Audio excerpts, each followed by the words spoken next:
Welcome back. 3 months after being involved in that horrific Labor Day traffic mishap, one survivor is sharing her story and the challenges she's faced over the last several months.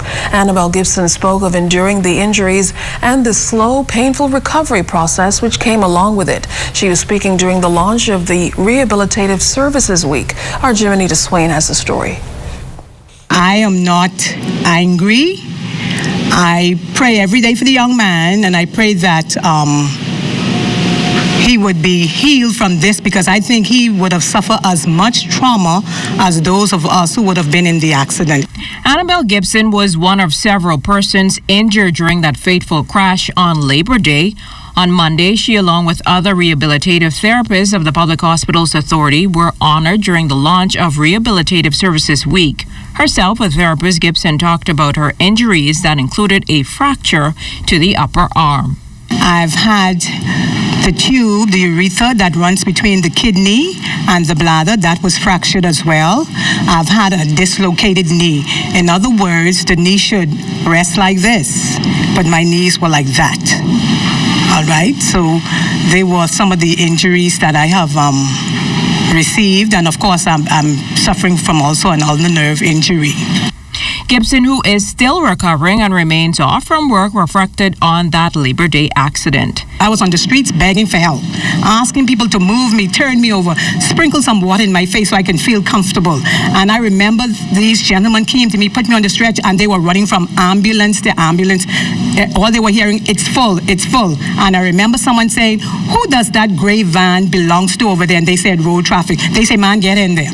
And I remember them slithering me up on the sides and move the chairs and put on the side there. I know nothing between that transition from that point of the accident.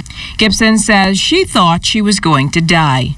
And while she supports changes to the parade route to make it safer, she holds no ill feelings towards the person responsible for the accident. I would go along with the changes. Maybe, in days gone by when you would make the little box card and put what you wanted and fellas had to pull it. Well, they don't have to even go way back there, but make something that would not be detrimental to those person or hazardous to those person who are on the parade and enjoying themselves. I'm a mother of 3 sons, and God forbid I wouldn't want anything like that to happen to them.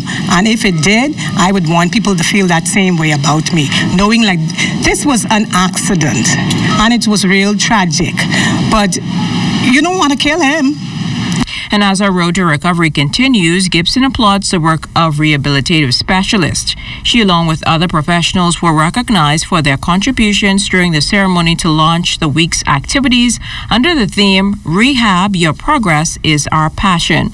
Hospital Administrator Catherine Weish also lauded their efforts and says officials are working to implement improvements to benefit patients. I assure you, the many challenges you face, particularly those with respect to equipment procurement and maintenance, lack of physical space, and the need to scale up recruitment of rehab professionals are front and center at the highest level of the PHA.